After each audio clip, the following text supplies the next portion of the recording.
ব্যারাকপুরে মনে আছে নিশ্চয় 2023-এর জুন মে মাসে সেই সময় ব্যারাকপুরে যে সোনার দোকানে ডাকাতি হয়েছিল, সেই ডাকাতির সময় যখন বাধা দিতে যান ডাকাত মালিক, তখন তাকে করা হয় এবং তারপর সেই মালিকের, সোনার দোকানের মালিকের মৃত্যু হয়।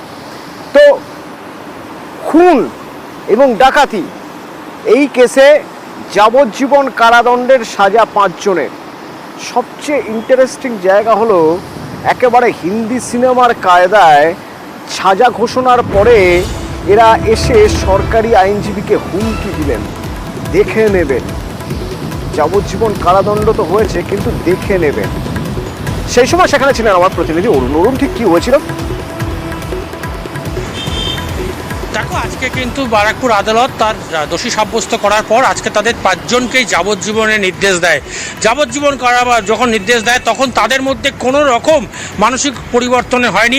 উপরন্ত তারা কোটার লকআপের মধ্যে তারা হাসছিল। বেরিয়ে যাওয়ার সময় তিনি আইনজীবী যিনি ছিলেন আমাদের পিপি বিকাশবাবু, তাকে এবং তার যে তদন্তকারী অফিসার ছিল তাদের এই আসামিরা বলে জেল থেকে বেরিয়ে দেখে নেব বা পরে আপনাদের দেখে নেব, এই হুমকি দেয়। তাহলে তাদের অধ্যত্ত কোথায়? কিন্তু তাদের কিন্তু যাবজ্জীবন কারাদণ্ডে দণ্ডিত করে ব্যারাকপুর আদালত। এই ঘটনায় কিন্তু একটা নতুন করে মন নিল যে যারা আইনজীবী তাদেরই হুমকি দিচ্ছে, তাহলে তার অন্যান্য যারা রয়েছে তাদের কি হতে পারে। এই নিয়ে কিন্তু একটা ধোঁয়া সৃষ্টি হয়েছে।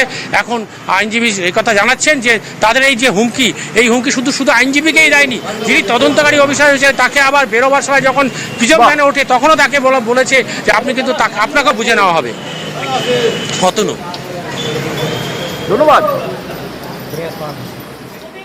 কোর্ট চত্বরে জাজমেন্টের পর এদের মধ্যে একজন আসামি সে বলতে বলতে গেল ওপেন কোর্টেই, এবং লকআপে গিয়েও একই কথা সে পুলিশ পার্সনদের সামনে বলছে যে যেহেতু যাবজ্জীবন হয়েছে তো তাড়াতাড়ি বেরিয়ে যাবে 14 বছরের আগেই, এবং তারপর বেরিয়ে গিয়ে এরা পিপিকে এবং আয়োকে দেখে নেবে এবং প্রতিশোধ নেবে। তো যাই হোক, এই পুরো ব্যাপারটা আমি কনসার্ন আমাদের অথরিটিদের জানিয়ে রাখছি, তারা ব্যবস্থা নেবে। কিন্তু অ্যাজ এ অ্যাডভোকেট স্টেটের তরফে অ্যাজ এ স্পেশাল পিপি আমি আমার কাজ করেছি, আমি একদমই ভয় পাইনি, আমি একদমই ভীত নই। 24শে মে 2023 গত বছর সোনার দোকানে ডাকাতির চেষ্টা। তো সেই ডাকাতির চেষ্টায় যখন বাধা দেন সোনার দোকানের মালিক, তখন গুলি চালান দুষ্কৃতীরা।